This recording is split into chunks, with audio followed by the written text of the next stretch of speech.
मेरा नाम है आशीष और मैं तैयारी करवाता हूं बैंकिंग की। और आज का ज्ञान है एफडी के ऊपर इनकम टैक्स के बारे में। तो एक भाई ने दो बैंक में अलग अलग एफडी करवाई। एक बैंक से उसको ब्याज आ रहा था 4,02,000 पे और दूसरे बैंक से ब्याज आ रहा था 2,16,000 पे।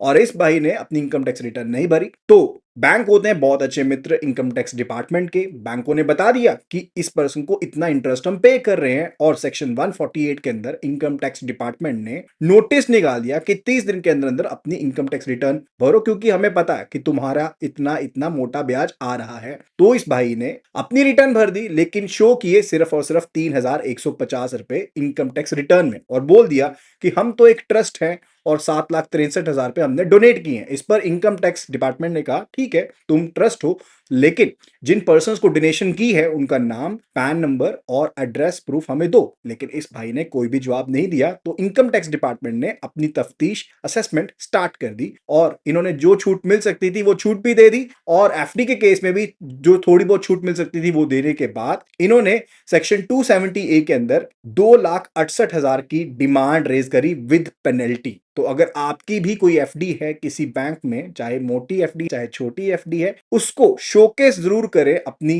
टैक्सेबल इनकम के अंदर उसके इंटरेस्ट पार्ट को, और प्रॉपरली अपना रिटर्न फाइल करें अगर आप असेसमेंट में आते हैं तो, ताकि आपको गलती से ये नोटिस सेक्शन 148 का या 270A का ना आ जाए।